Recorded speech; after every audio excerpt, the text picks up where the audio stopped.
Que momento sem igual, cresce na fé e no saber. Vem com a família pra EBD. Vem pra EBD. Olá, meus irmãos. Estamos de volta para continuar aqui com a lição do trimestre. Multiplicando discípulos. Esta revista é a Palavra e Vida, que é distribuída pela Convenção Batista Fluminense. E eu tenho esse exemplar e nós estamos fazendo esse estudo. Hoje é o terceiro estudo, ou seja, a terceira lição, autorizados pelo Espírito. E aqui nós temos muita coisa para aprender como igreja. A igreja é do Senhor e por isso não devemos temer nenhuma dificuldade que possa se apresentar. Somos autorizados pelo Espírito Santo a manifestar a glória de Deus neste mundo. Isso o nosso comentarista está falando para mim e para você. Está falando para a igreja. A igreja, ou seja, aqueles que são seguidores de Cristo, não podem estar mais apegados a esse mundo. Tudo bem, nós temos que ter nossa casa, temos que ter seu sustento, temos que trabalhar para ter o melhor que for possível para a gente viver. Porém, não preso a isso, porque nós fomos salvos para servir, e servir em primeiro lugar a Deus. E, como consequência, vamos servir uns aos outros e vamos viver o que esta lição tem para nós hoje. Precisamos entender essa verdade para alcançarmos todos aqueles que estão se perdendo ou já estão perdidos nas trevas. Não podemos aceitar a ação do diabo na vida daqueles que pertencem a Deus. Deus é o Criador de todos os homens e Ele quer que todos os homens na face da terra se voltem para Ele, já que uma vez se desgarraram. Jesus ensinou essa verdade aos seus discípulos para que, depois de um período de treinamento exaustivo e prático, Ele liberasse os seus líderes, transferindo a eles toda a autoridade. Eu, pois, vos entrego um reino, como meu Pai o entregou a mim. Lucas 22, 29. Ele nos garantiu que as mesmas coisas que Ele realizou aqui nesta terra, nós também iríamos realizar pela orientação do Espírito Santo. Nós temos estudado muito sobre o caso de missões.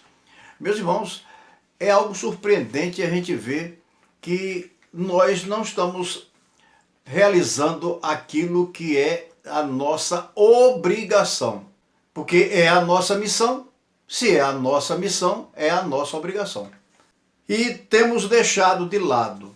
Nós vemos hoje uma humanidade dividida entre grupos étnicos e mais quem tem um pouco mais de conhecimento científico e quem não tem, quem vive desta ou daquela maneira. Irmãos, somos todos criaturas de Deus. E aqueles que aceitam o sacrifício de Cristo na cruz para a sua salvação, estes se tornam filhos de Deus.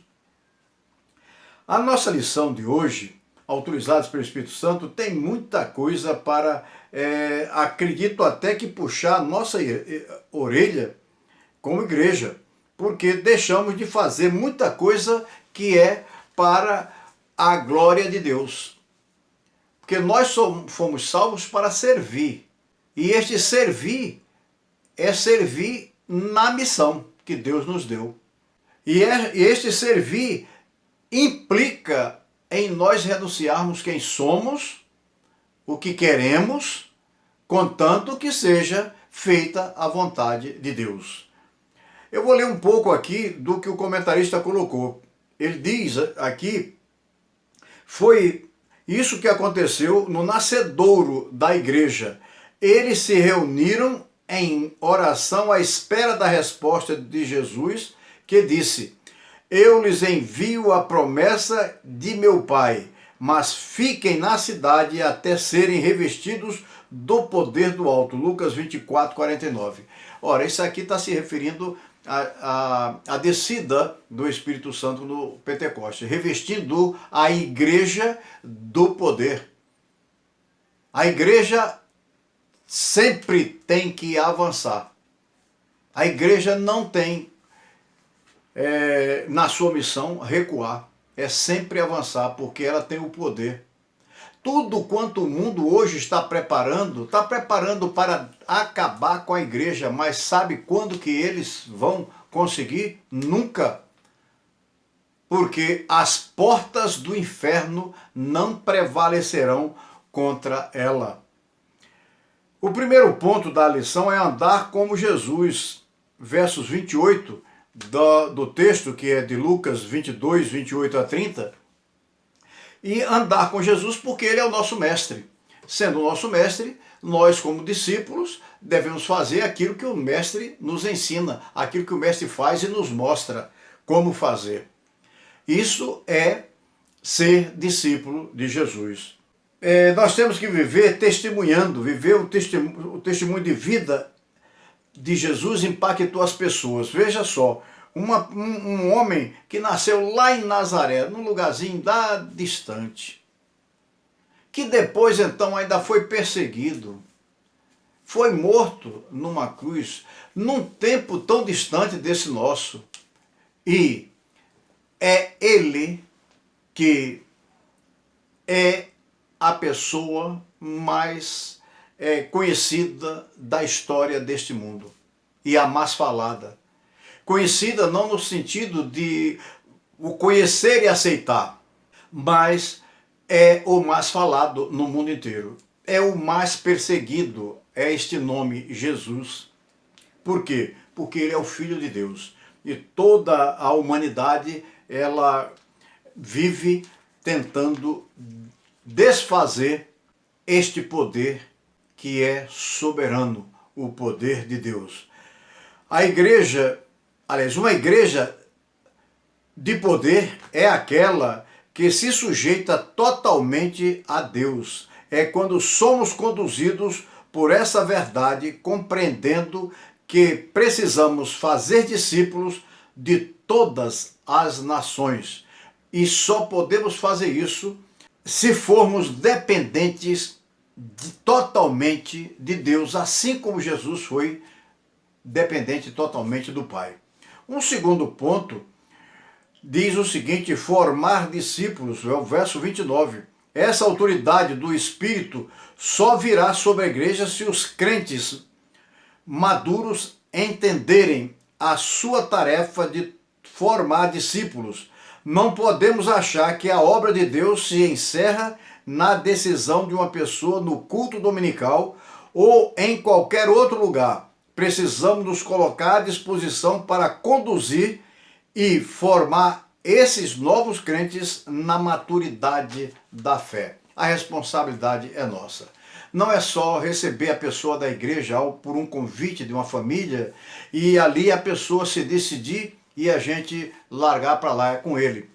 Não, o neném quando nasce, ele não sabe como que vai fazer uma mamadeira ou se vai até mamar no seio materno.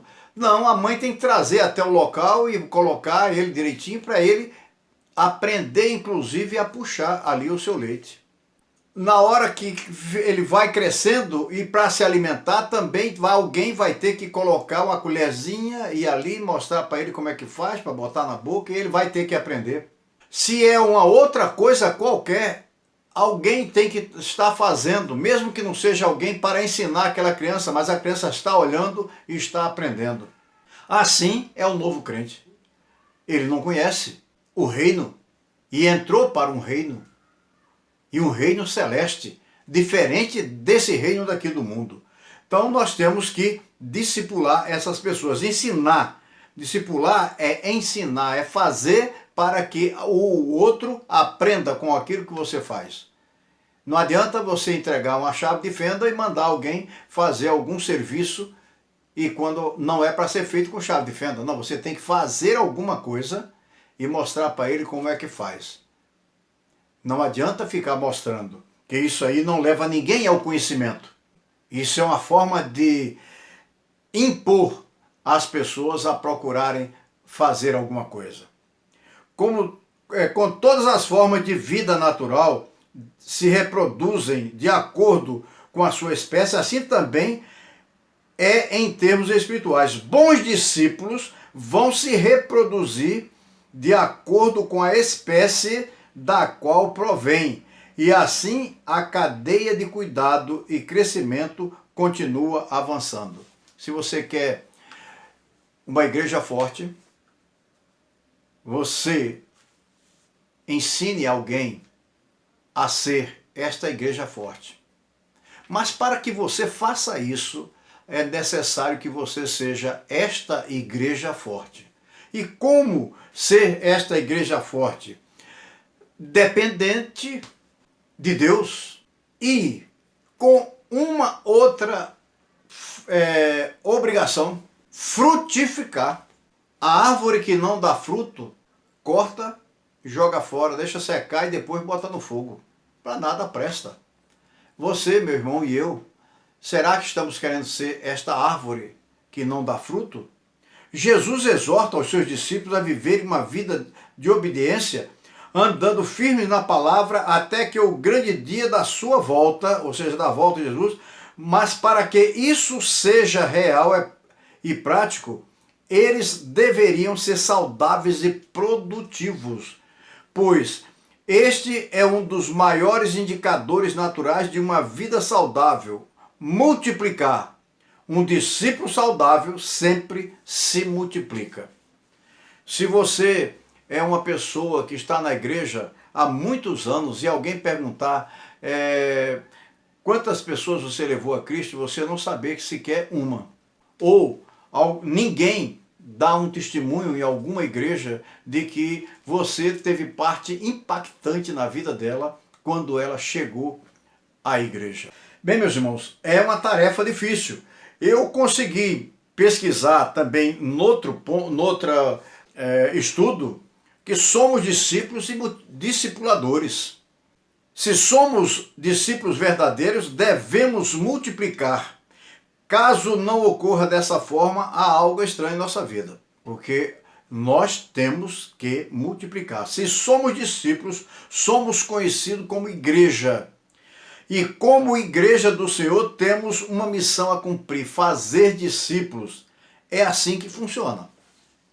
Senão, não é igreja. Igreja não é lugar de ter um palco para apresentação teatral, simplesmente, com cânticos e tudo mais, e ficar naquilo mesmo. Não, é para ter aquilo sim. Na edificação daqueles que estão ali aprendendo e também se fortalecendo para ir para a rua, para encontrar com aqueles que não estão necessitados. Eu não estou aqui condenando nada que se faça na igreja. Estou apenas dizendo o seguinte: a igreja não é para ficar restrita a apenas aquele momento do louvor que toma todo o tempo e quando vai se dar a palavra ao pregador, 15 minutos. Coitado, não dá nem para fazer a leitura bíblica. E o que alimenta a vida do crente não é o cântico em si, mas é a Bíblia, é a palavra de Deus, que pode estar no cântico também. Mas tem muito cântico que nem a Bíblia passa perto. Mas a música é gostosinha, bonitinha, dá uma ênfase assim para mexer com o sentimento e às vezes a gente embarca nessa e deixa de cumprir a missão. Sendo igreja, ser crente significa ter um relacionamento pessoal com Jesus, mas também envolve o relacionamento com outras pessoas. Nós somos parte do corpo de Cristo e membros de uma família de irmãos. A palavra mais usada no Novo Testamento para descrever a comunhão dos crentes, ou seja, dos discípulos, é a igreja. É a igreja. ela é usada para descrever crentes de todos os lugares, de todas as gerações, e também para descrever a reunião de um grupo de crentes, ou seja, discípulos, em um determinado lugar.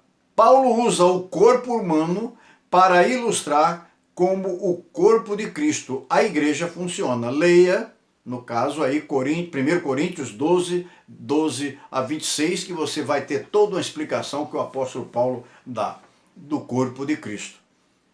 Cada um fazendo a sua parte. Não é todo mundo da igreja ficar esperando o pastor fazer a parte da evangelização. Não, o pastor está ali para pastorear, dar alimento para você. O pastor ali está para te ajudar.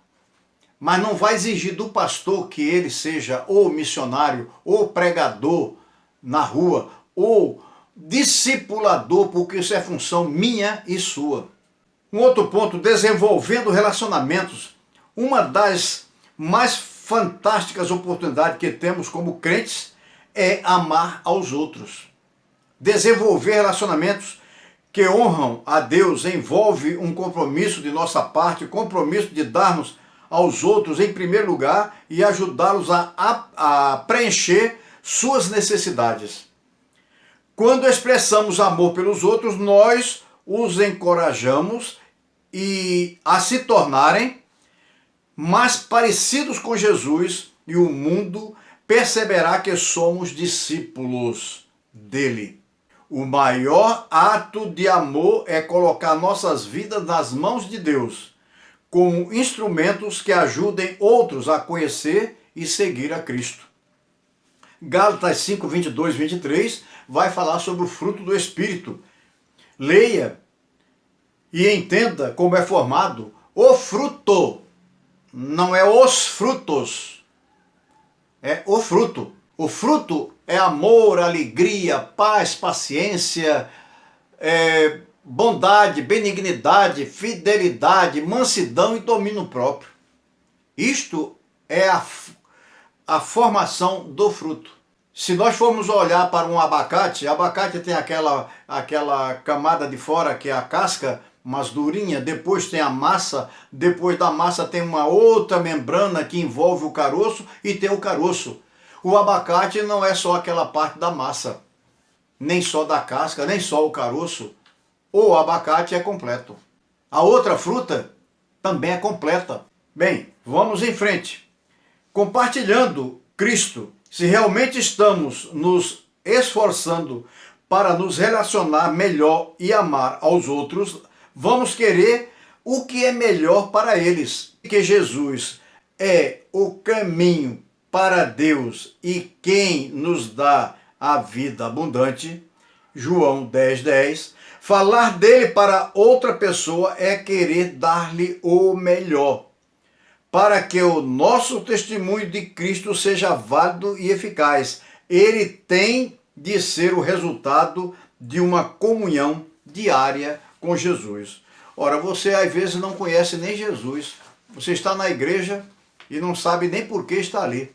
Talvez você esteja ali porque faz parte de uma família que pertence àquela igreja, ou que forma aquela igreja. Como crentes, discípulos, somos sempre testemunhas, quer a favor, quer contra Jesus. Lembremos disso. Se nós não agirmos como Jesus, nós estamos sendo contra Jesus. Assim sendo, é importante que reconheçamos e usemos sabiamente as oportunidades de compartilhá-los com os outros. Um outro ponto que eu posso falar também é lidando com as dificuldades. Nós temos muita conversa hoje nas igrejas de que crente não vai sofrer nem gripe, que crente não pode sofrer abalo, não pode passar por dificuldades. Nós estamos agora numa pandemia. A pandemia não é para cair em cima de crente. Quem foi que disse isso, meu irmão? Jesus disse que no mundo tereis aflições. E outra coisa, nós enquanto vivemos aqui nesse mundo e com este corpo, nós vamos passar pelas dificuldades. É o frio, é o calor, é a chuva, é tantas outras coisas, tempestade de vento, caindo árvore por cima das casas, e a casa pode ser a nossa. Tudo isso vai acontecer. Agora Deus nos protege de tudo isso. Isso é o querer dele. E às vezes o querer dele, que é melhor para nós não queremos entender. Nós queremos que seja do nosso jeito. E isso aí não faz parte do discípulo de Cristo. Depois de nos tornarmos discípulos, muitas coisas mudam para nós. Uma coisa comum para todos nós são os problemas. Não estamos livres dos problemas só porque nos tornamos discípulos. Cristo prometeu estar conosco e nos dá poder no meio dos problemas e das dificuldades. Saber disto nos faz ver que Deus está realizando seus propósitos em nós através das dificuldades. Quantas pessoas sofreram ou sofrem de alguma enfermidade, que é enfermidade que choca o mundo, e essa pessoa está vivendo, servo de Deus, e não perde a alegria, porque a sua alegria é a presença do Senhor na sua vida. E outras pessoas ficam observando, mas como é que pode? Essa pessoa é alegre, não sei o que e tal. Meus irmãos, Deus às vezes consente que isso aconteça na nossa vida aqui para testemunharmos para a glória dele. Fazendo a vontade de Deus. Deus tem um propósito bem definido para as nossas vidas e para o mundo todo. Ele tem algo que deseja realizar no mundo. Isto se chama a vontade de Deus. O ponto culminante da oração de Jesus foi que a vontade de Deus se realizasse. A pergunta é: qual é a vontade de Deus? O que Ele quer que aconteça? Primeiro, precisamos entender qual é o propósito global de Deus. O desejo universal de Deus para todas as pessoas. Isso devemos ter em mente. Depois olharemos os aspectos mais específicos da sua vontade, coisas que se relacionam a cada um de nós como indivíduos. Às vezes você passa por dificuldade para que esta dificuldade mostre que você tem um Deus que te ampara. Alguém olha assim, mas não é possível, fulano está sofrendo tanto e ele não se desespera. Para que se desesperar? Se a vitória já está certa. Então não há lugar para desespero. Vamos para mais um ponto. Consentindo que Cristo seja o Senhor. Aí a coisa pega. Senhor, se nós formos buscar em vários idiomas, nós vamos ver que é aquele que é dono. É o proprietário da coisa ou do ser. Neste caso aqui, Ele é o nosso Senhor, é o Senhor da nossa vida, Ele é o dono da nossa vida. Jesus Cristo é Deus e tem total autoridade sobre tudo. Nós vamos ver isso em Colossenses 1, 16, 17. É natural que Ele seja Senhor de nossas vidas. Talvez a palavra Senhor possa ser traduzida como chefe, como líder, mas para ficar um pouco mais preciso, é dono. E isto aí, Jesus é o dono, é o Senhor, é o dono das nossas vidas. Muitos crentes tentam ser seus próprios donos, não permitindo que Jesus seja o Senhor de certas áreas de sua vida. Cristo quer ser o Senhor de tudo, mas jamais nos obrigará a obedecê-lo. Discípulos amadurecidos permitem que Cristo seja Senhor de todas as áreas das suas vidas. Pensamentos, relacionamentos, ações e decisões. Cristo merece o senhorio. Quando os discípulos o chamaram de Senhor, qual foi a reação de Jesus? É só ler João 13, 13, e nós vamos entender o que Jesus disse. Senhorio e discipulado. Jesus chamou pessoas para serem discípulos e se submeterem ao Senhor Jesus como donos da sua vida. E aí vem um monte de coisa. O alcance do senhorio é reputação, finanças, desenvolvimento, relacionamentos, uso de tempo, prioridades, planos futuros, atitudes, trabalho, ou seja, uma carreira profissional, conversa, ser servo, contribuir e dar. Continuar sob o senhorio de Jesus, submeter-se ao senhorio de Cristo é um envolvimento progressivo e diário. Nós nunca chegaremos ao ponto de não precisarmos mais de crescer. Faça uma relação de elementos que precisamos aplicar constantemente à nossa vida para que Cristo continue como Senhor. Estudemos os textos que vou citar agora, que você vai chegar a uma conclusão depois de lê-los. Hebreus 12, 1 e 2. Colossenses 1, 9 a 12. Romanos 12, 1 e 2. Avalie a permissão que você dá a Cristo para ser Senhor em cada área. Faça isto através das seguintes perguntas. Veja bem. Primeira pergunta. Permito que Deus faça o que desejar nesta vida? Em mim? Segundo ponto. Agradeço a Deus por tudo que acontece nesta área, a área da minha vida, ou naquela que eu não quero abrir mão? Meus irmãos, tudo que estudamos hoje tem uma finalidade: frutificar, fazer discípulos. Fazer discípulo é servir a Deus conforme a sua vontade. E que Deus nos abençoe, e na próxima semana teremos mais um assunto empolgante para a nossa vida. Santa unidade. Está em João 17. Nós vamos tratar isso na próxima semana. Disse Jesus, ide por todo o mundo e pregai o eterno dom